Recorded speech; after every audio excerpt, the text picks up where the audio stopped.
Ada tasbih. Halaman berapa ibu-ibu?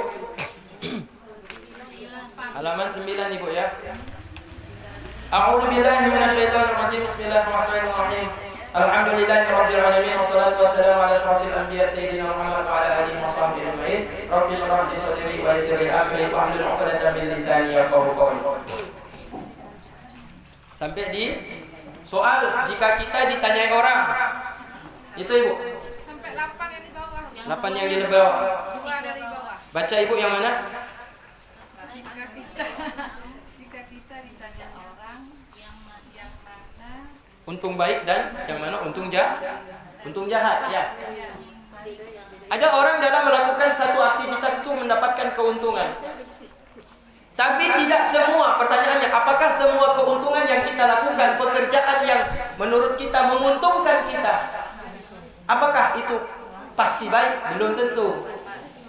Belum tentu semua aktivitas perbuatan yang menguntungkan kita itu dihitung baik di sisi Allah. Menurut ajaran agama belum tentu semua yang menguntungkan itu baik. Orang berjudi ketika dia menang untung dia, tapi untungnya tidak baik. Ya. Orang korupsi, ya kan? Orang korupsi dia olah data, dia olah keuangan negara. Untung dia dapat, tapi keuntungannya itu bukanlah keuntungan yang baik, tapi itu keuntungan yang jahat di sisi agama. Ya ibu ya. Apalagi untung tapi tidak baik. Untung yang tidak baik contohnya mempalak misalkan preman-preman di jalan, atau preman-preman misalkan di terminal, atau preman-preman atas nama menjaga keamanan kemudian memaksa untuk meminta uang keamanan, jasa keamanan kepada orang-orang yang ada di terminal atau orang-orang yang ada di pinggir jalan. Dipalak. Dapat keuntungan dia, tapi keuntungannya tidak diridhoi oleh orang yang memberikan, maka keuntungan itu bukan keuntungan baik, itu keuntungan jahat. Jadi tidak semua keuntungan itu baik. Maka jika kita ditanyai orang, yang mana untung baik dan yang mana untung jahat itu, jawabnya bahwa untung baik itu iman dan taat. Dan untung jahat itu kufur dan maksiat. Jadi untung baik itu adalah yakin iman kepada Allah Ta'ala dan semua perintahnya. Dan juga bukan sekedar beriman, tapi juga taat, patuh melakukan perintah Allah. Dan untung jahat itu kafir, ingkar kepada Allah, dan maksiat, durhaka kepada Allah Ta'ala, melakukan yang dilarang, meninggalkan yang diperintah oleh Allah Ta'ala. Dah, ada pertanyaan ibu? Ada pertanyaan? Saya rasa sudah dimengerti ya. Saya rasa sudah dimengerti.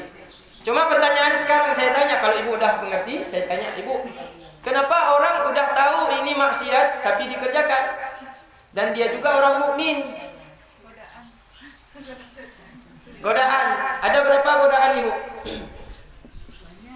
Banyak. Sebutkan satu. Setan. Yang kedua, nafsu. Yang ketiga,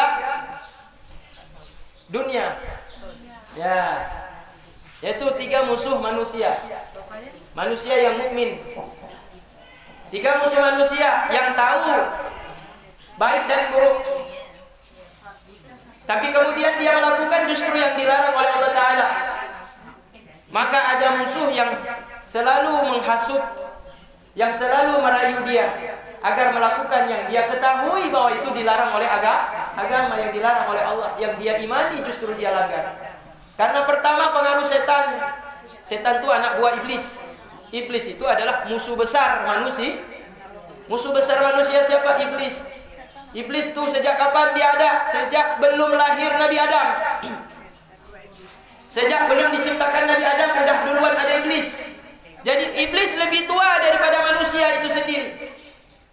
Karena itu namanya dulu dia sebelum diusir durhaka. Sebelum dia diusir, dia itu namanya Azazil, makhluk yang mulia. Karena dia saking taat dia kepada Allah Ta'ala, tidak ada satupun langit di seluruh tingkatan 7 langit itu melainkan sudah pernah disujud oleh iblis.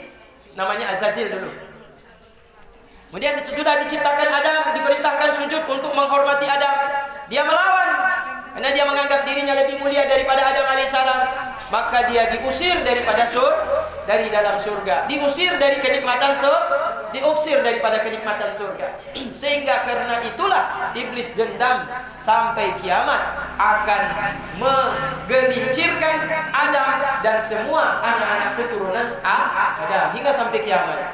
Maka iblis waktu diusir, dia datang kepada Allah, ya Allah, saya engkau usir ya Allah.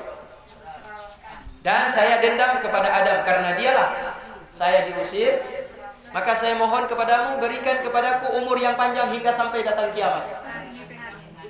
Jadi iblis minta kepada Allah agar Allah memberikan kepadanya umur panjang sampai kiamat. Diizinkan untuk menggoda Adam dan keturunannya sampai hari kiamat. Dan dia minta lagi satu. Apa dia minta? Minta bala tentara. Dia minta diberikan tentara pasukan untuk membantunya untuk menggelincirkan Adam dan keturunan-keturunannya agar tidak taat dan patuh kepada Allah. Maka Allah izinkan. Jadi iblis, aku berikan kepadamu umur yang panjang hingga waktu yang sudah ditetapkan hari kiamat. Aku akan berikan engkau tentara yang akan membantumu untuk membuat Adam dan keturunannya itu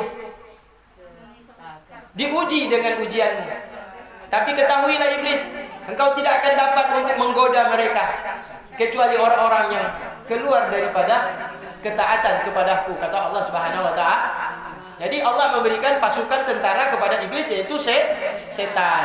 Setan terbagi kepada dua, jin dan manusia. Jadi setan setan juga. Setan yang tidak taat kepada Allah, setan itu ada dua, Ibu. Jin kafir, kemudian jin durhaka. Kemudian setan manusia, Ibu bisa lihat sendiri kan? Bisa kan kita lihat setan manusia sehari-hari jalan di depan mata kita kan? Yang terbuka aurat. Jangan. Adab kita tidak ada. Ibu, yang tidak taat dalam aturan syariat Islam itu setan. Perempuan-perempuan yang buka jilbabnya di depan laki-laki itu setan tuh. Ya. Karena setan itu dia tidak patuh terhadap perintah Allah. Dan setan itu dia membuat manusia yang lain itu mengikuti dia. Setan manusia contoh. Ibu-ibu misalkan, ibu-ibu punya anak. Ibu-ibu jalan pergi ke pasar pakai daster, nampaklah. Ini pakai daster tangan puntung. Ya kan? Ya, ini ibu-ibu yang belum ngaji mungkin. Nah, pergi ke pasar pakai daster tangan puntung. Nampak nih siku sampai ke sini nampak. Maka ibu menjadi setan ibu. Kenapa? Karena ibu akan ditiru oleh anaknya yang perempuan. Kalau nenek-nenek berarti ditiru sama cucunya. Atau mungkin ditiru oleh sahabatnya. Sahabatnya padahal udah pakai jilbab, udah pakai bagus dia. Dilihat kawannya ini asik juga ya, sekali-sekali pakai begitu, ditirunya. Jadi ini ibu nih setan namanya. Maka kita jangan bilang dia setan. Cukup kita tahu saja. Dalam hati, oh aduh, udah jadi setan dia ini. Gak usah dibilang, nanti berkelahi nanti. Nah, setan itu mempengaruhi ibu. Manusia yang taat berubah tidak menjadi taat. Setan itu seperti itu. Maka setan yang paling bahaya adalah setan pemimpin. Setan pemimpin. Jadi bupati kelakuan kayak setan. Jadi gubernur kelakuan kayak setan. Jadi presiden kelakuan kayak setan. Itu paling besar bahayanya karena anak buahnya rame. Bisa menjadi contoh bagi bawahannya. Itu bahaya itu. Tapi kita tidak boleh berjumpa dengan bupati, akhlaknya tidak baik, kita bilang bupati setan. Enggak boleh. Jangan boleh. Cukup kita tahu. Kita bilang kelakuan dia aja. Ya jangan pun dibilang begitu. Karena ada adab kita dalam berdakwah. Dalam menyampaikan sesuatu, menasihati seseorang untuk lebih baik itu jangan dengan kekasaran. Cukup kita mengetahui kriteria itu setan itu seperti apa. Setan itu sesuatu. Di setan itu ada dua, setan makhluk halus, setan makhluk kasar. Makhluk halus itu jin-jin. Yang tidak nampak, mereka melihat kita, kita tidak bisa melihat mereka.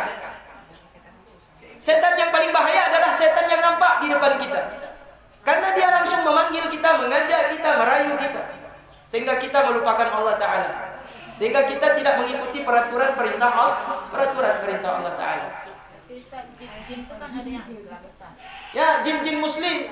Sama seperti kita, orang-orang muslim, ramai manusia ini yang beriman. Tapi juga banyak orang-orang mukmin yang durhaka kepada Allah. Betul kan? Muslim, kita lihat pergi misalkan ke tempat orang berjudi. Bapak muslim, apa bapak main judi? Digogo. Sigogo mentong long kujak main judi. Berarti dia orang Islam tapi dia durhaka kepada Allah Taala. Mau orang Islam yang durhaka, berarti di saat dia sedang bermain judi, itu dia sedang jadi setan. Ya.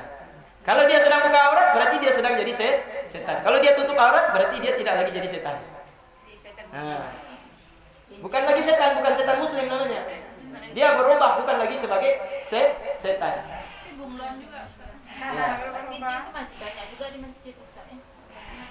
Kalau jin kan dia sama kayak manusia. Berarti di masjid ada juga. Ya, jin masuk ke dalam masjid untuk sholat. Karena Rasulullah SAW pernah sholat dan di belakangnya makmumnya itu ribuan jin. Sehingga disebutlah namanya Masjid Jin.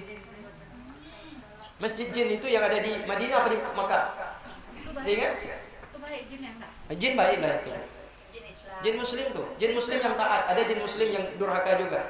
Sekali-sekali baik, sekali-sekali jahat ya. Yang durhaka setan. Ya? Yang durhaka setan. Yang durhaka kepada Allah iblis. Nah, iblis tuh minta tentara sama Allah dikasih. Tentara-tentaramu itulah jin-jin kafir.